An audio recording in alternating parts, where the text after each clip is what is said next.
ನಿಮ್ ದುಡ್ಡಿಗೆ ಬರೀ 4-5% ಬಡ್ಡಿ ಸಿಗ್ತಾ ಇದೆಯಾ? ಸ್ಟೇಬಲ್ ಮನಿ ಮೂಲಕ ಭಾರತದ ಬ್ಯಾಂಕ್ಗಳಲ್ಲಿ ಎಫ್ಡಿ ಬುಕ್ ಮಾಡಿ 9.5% ವರೆಗೂ ಬಡ್ಡಿ ಪಡೀರಿ. ಅದು ಕೂಡ 5 ಲಕ್ಷ ರೂಪಾಯಿಗಳವರೆಗೆ RBIನ DICGC ಗ್ಯಾರಂಟಿಯೊಂದಿಗೆ. ಕೆಲವೇ ಸೆಕೆಂಡ್ಗಳಲ್ಲಿ ಎಫ್ಡಿ ಬುಕ್ ಮಾಡಬಹುದು. ಡಿಸ್ಕ್ರಿಪ್ಷನ್ ಹಾಗೂ ಪಿನ್ ಕಾಮೆಂಟ್ ನಲ್ಲಿರೋ ಲಿಂಕ್ ಮೂಲಕ ಆಪ್ ಡೌನ್ಲೋಡ್ ಮಾಡಿ.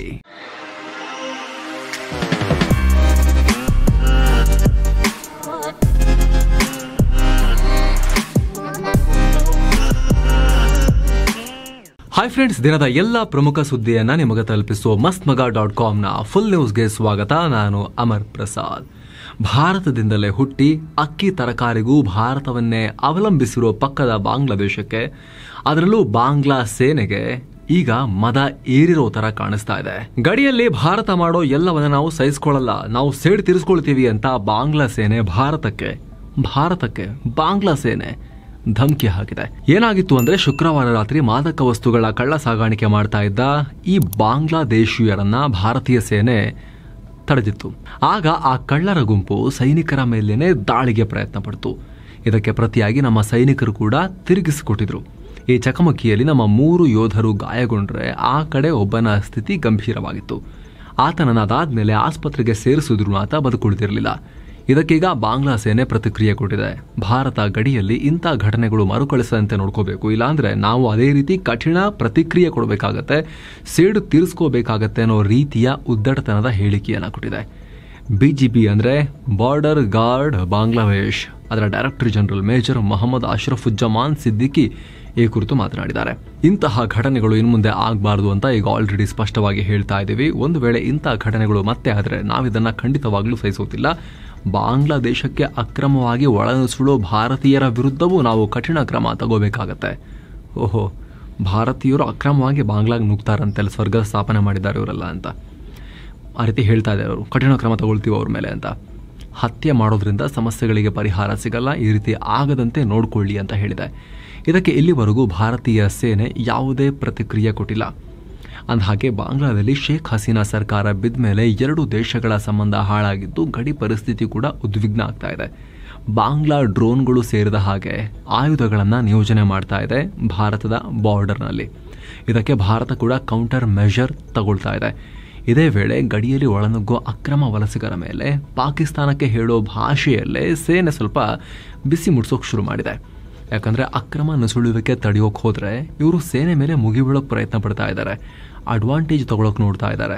ಮೊನ್ನೆ ಕೂಡ ಅದೇ ರೀತಿಯಾಗಿತ್ತು. ಅದಕ್ಕೀಗ ಬಾಂಗ್ಲಾ ಈ ರೀತಿ ಒಂದು ರೀತಿ ಸೇಡು ತೀರಿಸ್ಕೊಳ್ತೀವಿ ಅನ್ನೋ ರೀತಿಯಲ್ಲಿ ಧಮಕಿ ಹಾಕೋ ಪ್ರಯತ್ನ ಮಾಡಿದೆ.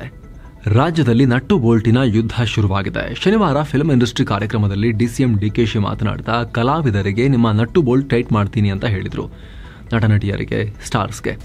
ಕನ್ನಡ ಸಿನಿಮಾ ರಂಗವನ್ನ ಎತ್ತರಕ್ಕೆ ನೀವು ತಗೊಂಡು ಹೋಗಿದ್ದೀರಿ, ಅದರ ಬಗ್ಗೆ ಗೌರವ ಇದೆ. ಆದರೆ ಸರ್ಕಾರದ ಕಾರ್ಯಕ್ರಮಗಳನ್ನು ಜನರಿಗೆ ತಲುಪಿಸೋ ಜವಾಬ್ದಾರಿ ಕೂಡ ನಿಮ್ಮ ಮೇಲಿದೆ. ಓಹೋ, ಸರ್ಕಾರದ ಕಾರ್ಯಕ್ರಮಗಳನ್ನು ಜನರಿಗೆ ತಲುಪಿಸೋ ಜವಾಬ್ದಾರಿ ನಟರ ಮೇಲಿದೆಯಂತೆ. ನನಗೆ ಚಲನಚಿತ್ರ ವಾಣಿಜ್ಯ ಮಂಡಳಿ ಈ ಸಿನಿಮಾ ನಟರ ಬಗ್ಗೆ ಬಹಳ ಸಿಟ್ಟಿದೆ. ಕೋವಿಡ್ ಮುಗಿದ ನಂತರ ನಾವು ನಮ್ಮ ಜಲ ನಮ್ಮ ಹಕ್ಕು ಅನ್ನೋ ಜಾಥಾ ಮಾಡಿದ್ವಿ. ಅದರ ಉದ್ದೇಶ ನಮ್ಮ ಜನರಿಗೆ ನೀರು ಕೊಡೋದಾದ್ರೆ ಕಾಂಗ್ರೆಸ್ನವರು ಇದನ್ನು ಮಾಡಿದ್ವಿ. ಆದರೆ ಸಾಧು ಕೋಕಿಲ ಮತ್ತು ದುನಿಯಾ ವಿಜಿ ಬಿಟ್ರೆ ಯಾವ ನಟರು ಕೂಡ ನಮಗೆ ಆಗ ಸಪೋರ್ಟ್ ಮಾಡಿಲ್ಲ. ಕೆಲವರು ಆಕ್ಟರ್ಗಳನ್ನ ಬಳಸ್ಕೊಳ್ತಾರೆ, ಆಮೇಲೆ ಬಿಸಾಕ್ತಾರೆ. ಹಂಗೆ ತಿಳ್ಕೊಳ್ಳೋಕೆ ಹೋಗಬೇಡಿ. ಸಾಧು ಕೋಕಿಲಾಗೆ ಅವಕಾಶ ಕೊಟ್ವಿ ನಾವು. ಅಂದ್ರೆ ಚಲನಚಿತ್ರ ಅಕಾಡೆಮಿಯ ಅಧ್ಯಕ್ಷರನ್ನಾಗಿ ಮಾಡಿದ್ವಿ. ಅಂದ್ರೆ ನಮ್ಮ ಜೊತೆ ಕಷ್ಟ ಕಾಲದಲ್ಲಿ ನಿಂತ್ಕೊಂಡವರಿಗೆ ಸಹಾಯ ಮಾಡಿದ್ವಿ. ಸಿನಿಮಾಗೆ ಸಂಬಂಧಪಟ್ಟ ಕಾರ್ಯಕ್ರಮ ಅಂದಾಗ ಎಲ್ಲರೂ ಬರಬೇಕು. ಈಗ ಯಾರೋ ಕೆಲವರಷ್ಟೇ ಬಂದಿದ್ದಾರೆ. ಇದನ್ನ ವಾರ್ನಿಂಗ್ ಅಂತಾದ್ರೂ ಅನ್ಕೊಳ್ಳಿ, ರಿಕ್ವೆಸ್ಟ್ ಅಂತಾದ್ರೂ ಅನ್ಕೊಳ್ಳಿ. ಇಂಥ ಕಾರ್ಯಕ್ರಮ ಇದ್ದಾಗ ಎಲ್ಲರೂ ಬರಬೇಕು. ಸಿನಿಮಾ ಶೂಟಿಂಗ್ಗೆ ನಾವು ಅನುಮತಿ ಕೊಡಬೇಡಿ ಅಂದ್ರೆ ಶೂಟಿಂಗೇ ನಿಂತು ಹೋಗುತ್ತೆ. ಆಗೇನ್ ಮಾಡ್ತೀರಾ? ಯಾರಿಗೆ ಎಲ್ಲೆಲ್ಲಿ ನಟ್ಟು ಬೋಲ್ಟ್ ಟೈಟ್ ಮಾಡಬೇಕು ಅಂತ ನನಗೆ ಚೆನ್ನಾಗಿ ಗೊತ್ತಿದೆ ಅನ್ನೋ ಹೇಳಿಕೆಯನ್ನು ಕೊಟ್ಟಿದ್ದಾರೆ. ಒಂದು ರೀತಿ ಜೀವನ ಪರ್ಯಂತ ಆಜೀವ ಅಂದರೆ ಈ ಓಟ್ ತಗೊಳ್ಳೋದು, 5 ವರ್ಷ ಹುದ್ದೆ, ಆಮೇಲೆ ಮತ್ತೆ ಜನರ ಹತ್ರ ಓಟ್ ತಗೊಳಕ್ಕೆ ಹೋಗೋದು, ಮತ್ತೆ ಜನ ಆಶೀರ್ವಾದ ಮಾಡಿದ್ರೆ ಹುದ್ದೆ ಅಥವಾ ಕೆಲಸ ಮಾಡೋಕ್ಕೆ ಅವಕಾಶ ಇಲ್ಲ ಅಂದರೆ ಇಲ್ಲ, ಆ ರೀತಿಯ ಒಂದು ಪ್ರೋಸೆಸ್ನಲ್ಲಿ ಇರೋ ವ್ಯಕ್ತಿ ಕೊಟ್ಟಂಗೆ ಇರಲಿಲ್ಲ ಆ ಹೇಳಿಕೆ. ಅಜೀವ ಅಧಿಕಾರ ಅಂದರೆ ಲೈಫ್ ಟೈಮ್ ಪವರ್ ಇರೋ ರಾಜರು ಇರ್ತಾರಲ್ಲ, ಅವರು ಹೇಳಿಕೆಗಳನ್ನೆಲ್ಲ ಕೊಡ್ತಾರಲ್ಲ, ಆ ಟೋನ್ ಅಲ್ಲಿ ಕಂಡು ಬಂತು. ಇದಕ್ಕೆ ರಾಜ್ಯಾದ್ಯಂತ ಭಾರೀ ಟೀಕೆ ವ್ಯಕ್ತ ಆಗ್ತಾ ಇದೆ. ಫಿಲ್ಮ್ ಚೇಂಬರ್ ಅಧ್ಯಕ್ಷ ನರಸಿಂಹಲು ಪ್ರತಿಕ್ರಿಯೆ ಕೊಟ್ಟು, DK ಶಿವಕುಮಾರ್ ಮಾತನ್ನ ಸರಿ ಅಂತಾನೂ ಹೇಳಕ್ಕಾಗಲ್ಲ, ತಪ್ಪಂತನೂ ಹೇಳಕ್ಕಾಗಲ್ಲ, ಆದರೆ ನಟ್ಟು ಬೋಲ್ಟ್ ಸರಿ ಮಾಡ್ತೀವಿ ಅನ್ನೋ ಪದ ಮಾತ್ರ ಅಧಿಕಾರ ದರ್ಪದಿಂದ ಹೇಳ್ದಂಗಿದೆ ಅಂತ ಹೇಳಿದ್ದಾರೆ. ಕೇಂದ್ರ ಮಂತ್ರಿ ಎಚ್ ಡಿ ಕುಮಾರಸ್ವಾಮಿ ರಿಯಾಕ್ಟ್ ಮಾಡಿ ಡಿಕೆಶಿಗೆ 1 ವಾರದಿಂದ ಭೂಮಿ ಮೇಲೆ ಇಲ್ಲಿದಂಗೆ ಆಡ್ತಾ ಇದ್ದಾರೆ, ನಟ್ಟು ಬೋಲ್ಟ್ ರಿಪೇರಿ ಮಾಡೋಕೆ ಅಧಿಕಾರ ಕೊಟ್ಟಿರೋದಲ್ಲ, ಅದಕ್ಕೆ ಬೇರೆಯವರಿದ್ದಾರೆ ಅಂತ ಹೇಳಿಕೆಯನ್ನು ಕೊಟ್ಟಿದ್ದಾರೆ. ಇನ್ನೊಂದು ಕಡೆ ನಾನು ರಕ್ತದಲ್ಲಿ ಬರೆದು ಕೊಡ್ತೀನಿ, ಡಿಕೆಶಿ ಡಿಸೆಂಬರ್ ಒಳಗೆ ರಾಜ್ಯದ ಸಿಎಂ ಆಗ್ತಾರೆ ಅಂತ ಕಾಂಗ್ರೆಸ್ ಶಾಸಕ ಶಿವಗಂಗಾ ಬಸವರಾಜ್ ಹೇಳಿದ್ದಾರೆ. ವಿಧಾನಸೌಧ, ರಾಜಭವನ ಸೇರಿ ಆದಾಯ ತೆರಿಗೆ ಪಾವತಿಸದೆ ಬಾಕಿ ಉಳಿಸಿಕೊಂಡಿದ್ದ ಒಟ್ಟು 258 ಸರ್ಕಾರಿ ಕಟ್ಟಡಗಳಿಗೆ ಬಿಬಿಎಂಪಿ ನೋಟಿಸ್ ಕೊಟ್ಟಿದೆ. ಅದರಲ್ಲೂ ಕೆಲ ಕಟ್ಟಡಗಳು 17 ವರ್ಷಗಳಿಂದ ತೆರಿಗೆನೇ ಕಟ್ಟಿಲ್ಲ. ಹೀಗಾಗಿ ಆಯಾ ಇಲಾಖಾ ಮುಖ್ಯಸ್ಥರಿಗೆ ನೋಟಿಸ್ ಕೊಡಲಾಗಿದೆ. ಜೊತೆಗೆ ರಾಜ್ಯಾದ್ಯಂತ ಸರ್ಕಾರಿ ಇಲಾಖೆಗಳು 8,000 ಕೋಟಿ ರೂಪಾಯಿ ವಿದ್ಯುತ್ ಬಿಲ್ ಬಾಕಿ ಉಳಿಸಿಕೊಂಡಿವೆ ಅಂತ ಕೂಡ ಗೊತ್ತಾಗಿದೆ. ರಸ್ತೆ ಅಪಘಾತಗಳಿಗೆ ಸಂಬಂಧಪಟ್ಟ ಒಂದಷ್ಟು ಡೇಟಾ ಬಂದಿದೆ. ಈಗ ಎಷ್ಟು ಹೇಳಿದ್ರು ಅಷ್ಟೇ, ಜನ ರೋಡ್ ರೂಲ್ಸನ್ನು ಫಾಲೋ ಮಾಡದೆ ರೋಡ್ ರೇಜ್ ಮಾಡೋಕೆ ಹೋಗಿ, ಸ್ಟೈಲ್ ಮಾಡೋಕೆ ಹೋಗಿ ಅಥವಾ ಸ್ಪೀಡ್ನ ಥ್ರಿಲ್ ಅನುಭವಿಸೋಕೆ ಹೋಗಿ ದುರಂತಗಳನ್ನು ಮಾಡ್ಕೊಳ್ತಾನೆ ಇರ್ತಾರೆ. ಪ್ರತಿ ವರ್ಷ 33,000 ರಸ್ತೆ ಅಪಘಾತಗಳು ಕರ್ನಾಟಕದಲ್ಲಿ ಆಗ್ತಾ ಇದ್ದಾವೆ. ಕರ್ನಾಟಕ ಡೇಟಾ ಇದು. ಈ ಪೈಕಿ 12,000 ಜನ ಪ್ರಾಣ ಕಳ್ಕೊಳ್ತಿದ್ದಾರೆ ಪ್ರತಿ ವರ್ಷ. 50,000ಕ್ಕೂ ಅಧಿಕ ಜನ ಗಾಯಗೊಳ್ತಾ ಇದ್ದಾರೆ ಅಂತ ಖುದ್ದು ಕರ್ನಾಟಕ ಸರ್ಕಾರದ ಸಾರಿಗೆ ಇಲಾಖೆ ಮಾಹಿತಿ ಕೊಟ್ಟಿದೆ. ರಾಮಲಿಂಗಾರೆಡ್ಡಿ ಮಂತ್ರಿಗಳು ಹೇಳಿದ್ದಾರೆ. 2030ಕ್ಕೆ ರಸ್ತೆ ಅಪಘಾತಗಳನ್ನು 50% ಡೌನ್ ಮಾಡೋ ಗುರಿ ಇಟ್ಕೊಂಡಿದ್ದೀವಿ ನಾವು. ಇದಕ್ಕೆ ಸಾರ್ವಜನಿಕರು ಸಹಕಾರ ಕೊಡಬೇಕು ಅಂತ ಹೇಳಿದ್ದಾರೆ. ಇನ್ನು ದೇಶದಲ್ಲಿ ಪ್ರತಿ ವರ್ಷ ಸುಮಾರು 4.5 ಲಕ್ಷ ರಸ್ತೆ ಅಪಘಾತಗಳು ರಿಪೋರ್ಟ್ ಆಗ್ತವೆ ದೇಶದಲ್ಲಿ. ಇವುಗಳಿಂದ 1.5 ಲಕ್ಷಕ್ಕೂ ಅಧಿಕ ಜನ ಪ್ರಾಣ ಕಳ್ಕೊಳ್ತಾರೆ ಅನ್ನೋ ನಂಬರ್ಸನ್ನು ಕೂಡ ಇವರು ಕೊಟ್ಟಿದ್ದಾರೆ. ಮೈಸೂರಲ್ಲಿ ವರ್ಲ್ಡ್ ಕ್ಲಾಸ್ ಫಿಲ್ಮ್ ಸಿಟಿ ಮಾಡ್ತೀವಿ ಅಂತ ಸಿಎಂ ಸಿದ್ದರಾಮಯ್ಯ ಅನೌನ್ಸ್ ಮಾಡಿದ್ದಾರೆ. ಇದಕ್ಕಾಗಿ ಈಗ ಆಲ್ರೆಡಿ 50 ಎಕರೆ ಜಾಗವನ್ನು ವಾರ್ತಾ ಇಲಾಖೆಗೆ ಕೊಟ್ಟಿದ್ದೀವಿ ಅಂತ ಕೂಡ ಹೇಳಿದ್ದಾರೆ. ಇತ್ತೀಚೆಗೆ ಬೆಳಗಾವಿಯಲ್ಲಿ ಬಸ್ ಕಂಡಕ್ಟರ್ ಮೇಲಿನ ದಾಳಿಯ ಘಟನೆ ಬಳಿಕ ಕರ್ನಾಟಕ ಬಸ್ಗಳಿಗೆ ಮಹಾರಾಷ್ಟ್ರದಲ್ಲಿ ಮಸಿ ಹಚ್ಚಿದ್ರು. ಅದಕ್ಕೀಗ ಕಲಬುರಗಿಯಲ್ಲಿ ಕನ್ನಡ ಪರ ಸಂಘಟನೆಗಳ ಕಾರ್ಯಕರ್ತರು ಮಹಾರಾಷ್ಟ್ರ ಬಸ್ ಬೋರ್ಡ್ಗಳಿಗೆ ಕಪ್ಪು ಮಸಿಯನ್ನು ಬಳಿದಿದ್ದಾರೆ. ಬಸ್ ಮೇಲೆ ಕನ್ನಡ ಬಾವುಟವನ್ನು ಹಾರಿಸಿದ್ದಾರೆ. ನಮ್ಮನ್ನು ಕೇಳಿದ್ರೆ ಎರಡೂ ಆಗಬಾರ್ದು. ಒಂದು ದೇಶದಲ್ಲಿ ಎಲ್ಲ ಪ್ರಜೆಗಳು ಕೂಡ ಒಂದು ಕುಟುಂಬದ ಸದಸ್ಯರಂತೆ ಇರಬೇಕು ಅನ್ನೋದು ನಮ್ಮ ಅಭಿಪ್ರಾಯ. ಈ ರೀತಿ ಭಾಷೆ ವಿಚಾರದಲ್ಲಿ ಹೊಡೆದಾಡೋದು, ದುರಹಂಕಾರದ ವರ್ತನೆಯನ್ನು ಮಹಾರಾಷ್ಟ್ರ ಏಕೀಕರಣ ಸಮಿತಿಯವರು ಮಾಡಿ ಮತ್ತೆ ನಮ್ಮ ಜನರನ್ನ ಕೆರಳಿಸೋದು, ಮತ್ತೆ ಭಾಷಾ ಗಲಾಟೆ ಆಗೋದು, ಇದ್ಯಾವುದು ದೇಶದ ಉದ್ಧಾರಕ್ಕೆ ಒಳ್ಳೆಯ ವಿಚಾರ ಅಲ್ಲ. ಇವೆಲ್ಲವೂ ಕೂಡ ಕರ್ನಾಟಕದಲ್ಲಿ ಸುಮಾರು 26,700 ನಿವೃತ್ತ ಸರ್ಕಾರಿ ನೌಕರರಿಗೆ ರಿಟೈರ್ಮೆಂಟ್ ಬೆನಿಫಿಟ್ನಲ್ಲಿ ಅನ್ಯಾಯ ಆಗಿದೆ ಅನ್ನೋ ಆರೋಪ ಕೇಳಿಬಂದಿದೆ.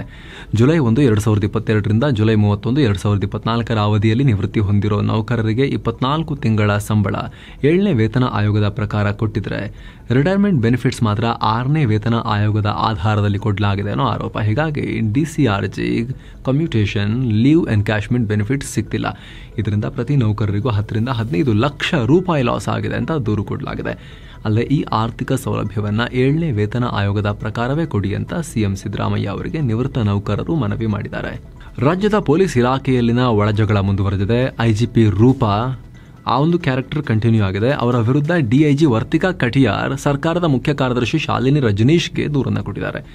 ರೂಪಾ ತಮ್ಮ ಸಿಬ್ಬಂದಿಯನ್ನು ಬಳಸಿಕೊಂಡು ನನ್ನ ಕೊಠಡಿಯಲ್ಲಿ ದಾಖಲೆ ಕಳವು ಮಾಡಿಸಿದ್ದಾರೆ, ಅದನ್ನು ನಕಲು ಮಾಡಿ ನನ್ನ ವಿರುದ್ಧ ಷಡ್ಯಂತ್ರ ಮಾಡೋ ಸಾಧ್ಯತೆ ಇದೆ ಅಂತ ದೂರಿನಲ್ಲಿ ಉಲ್ಲೇಖ ಮಾಡಿದ್ದಾರೆ. ಅಂದಹಾಗೆ ಈ ಹಿಂದೆ ರೂಪಾ ಅವರು ಮತ್ತೆ ಈ ರೋಹಿಣಿ ಸಿಂಧೂರಿ ಅವ್ರದ್ದೆಲ್ಲ ಒಂದು ಸ್ವಲ್ಪ ಈ ರೀತಿ ಹಾದಿರಂಪ ಬೀದಿರಂಪ ಆಗಿ ನೀವು ನೋಡಿದ್ರಿ. ಈಗ ರೂಪಾ ಅವರಿಗೆ ಮತ್ತೆ ವರ್ತಿಕಾ ಕಟಿಯಾರ್ ನಡುವೆ ಈಗ ಹೊಸ ಕಿತ್ತಾಟ ಶುರುವಾಗಿದೆ. ಸೆಬಿ ಮಾಜಿ ಮುಖ್ಯಸ್ಥೆ ಮಾಧವಿ ಪುರಿ ಬೂಚ್ ಸೇರಿ ಇತರ ಸೆಬಿ ಅಧಿಕಾರಿಗಳು ಮತ್ತು ಬಾಂಬೆ ಸ್ಟಾಕ್ ಎಕ್ಸ್ಚೇಂಜ್ BSEಗೆ ದೊಡ್ಡ ಸಂಕಷ್ಟ ಎದುರಾಗಿದೆ. ಷೇರುಪೇಟೆ ವಂಚನೆ ಪ್ರಕರಣ ಸಂಬಂಧ ಇವರ ವಿರುದ್ಧ FIR ಹಾಕುವಂತೆ ಮುಂಬೈನ ವಿಶೇಷ ಭ್ರಷ್ಟಾಚಾರ ನಿಗ್ರಹ ನ್ಯಾಯಾಲಯ ಆದೇಶ ಹೊರಡಿಸಿದೆ. ಸ್ಟಾಕ್ ಎಕ್ಸ್ಚೇಂಜ್ನಲ್ಲಿ ಕಂಪನಿಗಳ ಲಿಸ್ಟಿಂಗ್ ಮಾಡುವಾಗ ಭ್ರಷ್ಟಾಚಾರ ಆಗಿದೆ, ದೊಡ್ಡ ಪ್ರಮಾಣದಲ್ಲಿ ಹಣಕಾಸು ವಂಚನೆಯಾಗಿದೆ. ಸೆಬಿ ಅಧಿಕಾರಿಗಳು ತಮ್ಮ ಕರ್ತವ್ಯ ಪಾಲಿಸಿಲ್ಲ, ಷೇರುಪೇಟೆ ಮತ್ತು ಹೂಡಿಕೆದಾರರ ದಾರಿ ತಪ್ಪಿಸುವ ಪ್ರಯತ್ನ ನಡೆದಿದೆ, ಷೇರುಪೇಟೆ ಮಾನದಂಡಗಳ ಉಲ್ಲಂಘನೆಯಾಗಿದೆ ಅಂತ ಠಾಣೆ ಮೂಲದ ಪತ್ರಕರ್ತ ಸಪನ್ ಶ್ರೀವಾಸ್ತವನವರು ಕೋರ್ಟ್ನಲ್ಲಿ ಅರ್ಜಿಯನ್ನು ಸಲ್ಲಿಸಿದರು. ಇದರ ವಿಚಾರಣೆ ನಡೆಸಿದ ವಿಶೇಷ ನ್ಯಾಯಾಧೀಶ SC ಬಾಂಗರ್ ಈ ಆದೇಶ ಹೊರಡಿಸಿದ್ದಾರೆ. ಗಂಗಾ ನದಿ ಬಗ್ಗೆ ಬಿಹಾರದ ಎಕನಾಮಿಕ್ ಸರ್ವೆ 2024-25 ಆತಂಕಕಾರಿ ಮಾಹಿತಿಯನ್ನು ಹೊರಹಾಕಿದೆ. ಬಿಹಾರದ ಅನೇಕ ಸ್ಥಳಗಳಲ್ಲಿ ಹರಿಯೋ ಗಂಗಾ ನದಿ ಸ್ನಾನ ಮಾಡೋಕೇನೆ ಯೋಗ್ಯವಿಲ್ಲ. ಅದರಲ್ಲಿ ಫೆಕಲ್ ಕಾಲಿಫಾರ್ಮಾ ಬ್ಯಾಕ್ಟೀರಿಯಾ ಪತ್ತೆಯಾಗಿದೆ. ಮುಂದೆ ಇವುಗಳ ಪ್ರಮಾಣ ಇನ್ನಷ್ಟು ಹೆಚ್ಚಾಗುತ್ತೆ.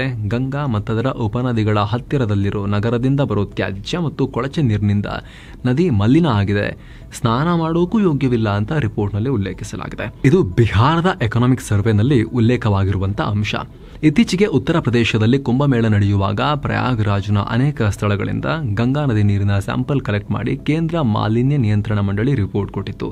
ಇದೇ ರೀತಿ ಫೆಕಲ್ ಕಾಲಿಫಾರ್ಮಾ ಬ್ಯಾಕ್ಟೀರಿಯಾಗಳು ಪತ್ತೆಯಾಗಿದೆ ಅಂತ ಹೇಳಿತ್ತು. ಆದರೆ UP ಸರ್ಕಾರ ಅದನ್ನು ನಿರಾಕರಿಸಿತ್ತು. ಆದರೆ ಈಗ ಬಿಹಾರ ಸರ್ಕಾರ ಗಂಗಾ ನದಿಯಲ್ಲಿ ಬ್ಯಾಕ್ಟೀರಿಯಾ ಇದೆ ಅಂತ ಹೇಳಿದೆ. ಬಿಹಾರದಲ್ಲಿ ಬಿಜೆಪಿ ಮತ್ತು JDU ಅಂತೆ ಮೈತ್ರಿ ಸರ್ಕಾರ ಇದೆ. ಅಂದಹಾಗೆ ಬ್ಯಾಕ್ಟೀರಿಯಾಗಳು ಮನುಷ್ಯರ ಮತ್ತು ಪ್ರಾಣಿಗಳ ವಿಸರ್ಜನೆಯಲ್ಲಿ ಕಂಡುಬರ್ತವೆ, ಈ ಫೀಕಲ್ ಕಾಲಿಫಾರ್ಮ್. ಕೇಂದ್ರದ ಮೋದಿ ಸರ್ಕಾರದ ಸಚಿವರ ಮಗಳಿಗೇನೆ ಕಿರುಕುಳ ಕೊಟ್ಟಿರೋ ಘಟನೆಯಾಗಿದೆ. ಕೇಂದ್ರ ಯುವ ಮತ್ತು ಕ್ರೀಡಾ ಸಚಿವಾಲಯದ ರಾಜ್ಯ ಖಾತೆ ಸಚಿವೆ ರಕ್ಷಾ ಖಡ್ಸೆ ಅವರ ಅಪ್ರಾಪ್ತ ವಯಸ್ಸಿನ ಮಗಳು ಅವರಿಗೆ ದುಷ್ಕರ್ಮಿಗಳು ಮಹಾರಾಷ್ಟ್ರದ ಜಲಗಾಂವ್ ಜಿಲ್ಲೆಯ ಕೋಥಳಿ ಅನ್ನೋ ಕಡೆ ಶಿವರಾತ್ರಿ ಪ್ರೋಗ್ರಾಂಗೆ ಹೋದಾಗ ಕಿರುಕುಳ ಕೊಟ್ಟಿದ್ದಾರೆ ಅಂತ ಖುದ್ದು ಕೇಂದ್ರ ಸಚಿವರೇ ದೂರು ಕೊಟ್ಟಿದ್ದಾರೆ. 7 ಜನರ ವಿರುದ್ಧ ಪೋಕ್ಸೋ ಕೇಸ್ ದಾಖಲಿಸಿ ಒಬ್ಬನನ್ನ ಅರೆಸ್ಟ್ ಕೂಡ ಮಾಡಲಾಗಿದೆ. ಈಗ ಹರಿಯಾಣದ ಕಾಂಗ್ರೆಸ್ ಕಾರ್ಯಕರ್ತೆ ಹಿಮಾನಿ ನರ್ವಾಲ್ ಅನ್ನೋ ಮಹಿಳೆ ಶವವಾಗಿ ಪತ್ತೆಯಾಗಿದ್ದಾರೆ. ಭಾರತ್ ಜೋಡೋ ಯಾತ್ರೆ ವೇಳೆ ರಾಹುಲ್ ಗಾಂಧಿಯೊಂದಿಗೆ ಕಾಣಿಸಿಕೊಂಡಿದ್ದ ಇವರು ಅದು ಸ್ವಲ್ಪ ಫೇಮಸ್ ಆಗಿದ್ರು. ಈಗ ಇವರು ಈ ರೀತಿ ಪತ್ತೆಯಾಗಿರುವುದು ಸಾಕಷ್ಟು ಇದು ಸುದ್ದಿ ಆಗ್ತಾ ಇದೆ. ಹರಿಯಾಣದ ರೋಟಕ್ ಜಿಲ್ಲೆಯ ಸಾಂಪ್ಲಾ ಅನ್ನೋ ಬಸ್ ಸ್ಟಾಪ್ ಹತ್ರ ಇವರ ಶವ ಪತ್ತೆಯಾಗಿದೆ. ಹಲವು ಅನುಮಾನಗಳಿಗೆ ಕಾರಣವಾಗಿ ಈಗ ಪೊಲೀಸರು ತನಿಖೆ ನಡೆಸ್ತಾ ಇದ್ದಾರೆ. BSP ನಾಯಕಿ ಮಾಯಾವತಿ ತಮ್ಮ ಸೋದರಳಿಯ ಆಕಾಶ್ ಅವರನ್ನ ಪಕ್ಷದ ಎಲ್ಲ ಸ್ಥಾನಗಳಿಂದ ತೆಗೆದು ಹೊರಗೆ ಹಾಕಿದ್ದಾರೆ. BSPಯ ನ್ಯಾಷನಲ್ ಕೋಆರ್ಡಿನೇಟರ್ ಆಗಿ ಆನಂದ್ ಕುಮಾರ್ ಮತ್ತು ರಾಮ್ಜಿ ಗೌತಮ್ ಅನ್ನೋರನ್ನ ನೇಮಿಸಿದ್ದಾರೆ.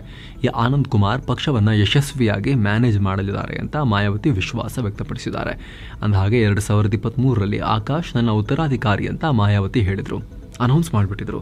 ಆದರೆ 2024ರಲ್ಲಿ ಆಕಾಶ್ಗೆ ಏನು ಮೆಚುರಿಟಿ ಇಲ್ಲ ಅಂತ ಓಪನ್ ಆಗಿ ಹೇಳಿಕೆ ಕೊಟ್ಟಿದ್ರು. ಈಗ ಎಲ್ಲ ಹುದ್ದೆಯಿಂದ ತೆಗೆದುಹಾಕಿ ನಾನು ಬದುಕಿರೋ ತನಕ ನನಗೆ ಯಾರೋ ಉತ್ತರಾಧಿಕಾರಿ ಇಲ್ಲ ಅಂತ ಮಾಯಾವತಿ ಘೋಷಿಸಿಬಿಟ್ಟಿದ್ದಾರೆ. ಅಮೆರಿಕದ ಫೈರ್ಫ್ಲೈ ಏರೋಸ್ಪೇಸ್ ಅನ್ನೋ ಖಾಸಗಿ ಕಂಪನಿ ಚಂದ್ರಯಾನ ಮಾಡಿದೆ. ಬ್ಲೂ ಘೋಸ್ಟ್ ಅನ್ನೋ ಲೂನಾರ್ ಲ್ಯಾಂಡರ್ ಚಂದ್ರನ ಮೇಲೆ ಯಶಸ್ವಿಯಾಗಿ ಲ್ಯಾಂಡ್ ಮಾಡಿಸಿದೆ. ಈ ಮಿಷನ್ ಅನ್ನು ಜನವರಿ 15, 2025ರಂದು ಸ್ಪೇಸ್ ಎಕ್ಸ್ನ ಫಾಲ್ಕನ್ 9 ರಾಕೆಟ್ನಿಂದ ಉಡಾಯಿಸಲಾಗಿತ್ತು. ಈ ಲ್ಯಾಂಡರ್ ಮುಂದಿನ 14 ದಿನಗಳ ಕಾಲ ಅಂದರೆ ಚಂದ್ರನ ಮೇಲಿನ ಒಂದು ಲೂನಾರ್ ಡೇ ಆಕ್ಟಿವ್ ಆಗಿ ಸಂಶೋಧನೆ ನಡೆಸಲಿದೆ. ಇದು ಚಂದ್ರನ ಒಳಗಿನ ಉಷ್ಣತೆ ಕುರಿತು ಅಧ್ಯಯನ ಮಾಡಲಿದೆ. ಅಲ್ಲದೆ ಚಂದ್ರನ ಮ್ಯಾಗ್ನೆಟಿಕ್ ಮತ್ತು ಎಲೆಕ್ಟ್ರಿಕ್ ಫೀಲ್ಡ್ಗಳ ಕುರಿತು ಮಾಹಿತಿ ಕಲೆ ಹಾಕುತ್ತೆ. ಚಂದ್ರನಲ್ಲಿನ ಮಣ್ಣನ್ನು ಕೂಡ ಪರೀಕ್ಷಿಸುತ್ತೆ. ಈ ಬ್ಲೂ ಗೋಸ್ಟ್ ಚಂದ್ರನ ಮೇಲೆ ಯಶಸ್ವಿಯಾಗಿ ಹಿಡಿದ 2ನೇ ಖಾಸಗಿ ಲ್ಯಾಂಡರ್ ಆಗಿದೆ. ಇದಕ್ಕೂ ಮುಂಚೆ 2024ರ ಫೆಬ್ರವರಿಯಲ್ಲಿ ಇನ್ಸ್ಟಿಟ್ಯೂಟ್ ಮಷಿನ್ಸ್ ಅನ್ನೋ ಕಂಪನಿ ನೋವಾಸಿ ಹೆಸರಿನ ಲ್ಯಾಂಡರ್ ಅನ್ನ ಲ್ಯಾಂಡ್ ಮಾಡಿಸಿತ್ತು. ಚಾಂಪಿಯನ್ಸ್ ಟ್ರೋಫಿಯಲ್ಲಿ ಭಾರತ ಮತ್ತು ನ್ಯೂಜಿಲೆಂಡ್ ನಡುವೆ ದುಬೈನಲ್ಲಿ ಮ್ಯಾಚ್ ನಡೀತಾ ಇದೆ. ಟಾಸ್ ಗೆದ್ದ ನ್ಯೂಜಿಲೆಂಡ್ ಬೌಲಿಂಗ್ ತಗೊಳ್ತು. ಬ್ಯಾಟಿಂಗ್ ನಡೆಸಿದ ಟೀಂ ಇಂಡಿಯಾ 50 ಓವರ್ಗಳಲ್ಲಿ 9 ವಿಕೆಟ್ ನಷ್ಟಕ್ಕೆ 249 ರನ್ ಕಲೆ ಹಾಕಿತು. ಭಾರತ ಪರ ಶ್ರೇಯಸ್ ಅಯ್ಯರ್ 79 ಹಾಗೂ ಆಲ್ರೌಂಡರ್ ಹಾರ್ದಿಕ್ ಪಾಂಡ್ಯ 45 ರನ್ ಬಾರಿಸಿ ಟೀಮ್ ಅನ್ನ ಕಾಪಾಡಿದ್ರು. ನ್ಯೂಜಿಲೆಂಡ್ ಪರ ವೇಗಿ ಮ್ಯಾಟ್ ಹೆನ್ರಿ 5 ವಿಕೆಟ್ ಪಡೆದು ಮಿಂಚಿದ್ರು. ಗುರಿ ಬೆನ್ನತ್ತಿರೋ ನ್ಯೂಜಿಲೆಂಡ್ ಟೀಮ್ನ ಸ್ಕೋರ್ ಫುಲ್ ನ್ಯೂಸ್ ರೆಕಾರ್ಡ್ ಆಗೋ ವೇಳೆ ಈ ರೀತಿಯಾಗಿತ್ತು. ಸೊ ಫ್ರೆಂಡ್ಸ್, ಇದಾಗಿತ್ತು ಇವತ್ತಿನ ಫುಲ್ ನ್ಯೂಸ್. ನಾವು ಕುಯ್ದಿಲ್ಲ, ಎಳೆದಿಲ್ಲ, ಕಿರ್ಚಾಡಿಲ್ಲ. ಸುದ್ದಿಯ ರೀತಿಯಲ್ಲಿ ನಿಮಗೆ ತಲುಪಿಸೋ ಪ್ರಯತ್ನವನ್ನ ಮಾಡಿದ್ದೇವೆ. ನಮ್ಮ ಈ ಪ್ರಯತ್ನ ನಿಮಗೆ ಇಷ್ಟ ಆಗ್ತಾ ಇದ್ರೆ ದಯವಿಟ್ಟು mastmaga.com ಚಾನಲ್ಗೆ ಸಬ್ಸ್ಕ್ರೈಬ್ ಮಾಡಿ. ಪಕ್ಕದ ಬೆಲ್ ಐಕಾನ್ ಮೇಲೆ ಕ್ಲಿಕ್ ಮಾಡೋದನ್ನ ಯಾವುದೇ ಕಾರಣಕ್ಕೂ ಮರಿಬೇಡಿ. Thank you so much. ಮತ್ತೆ ಭೇಟಿ ಆಗ್ತಿರೋಣ. ನಮಸ್ತೆ.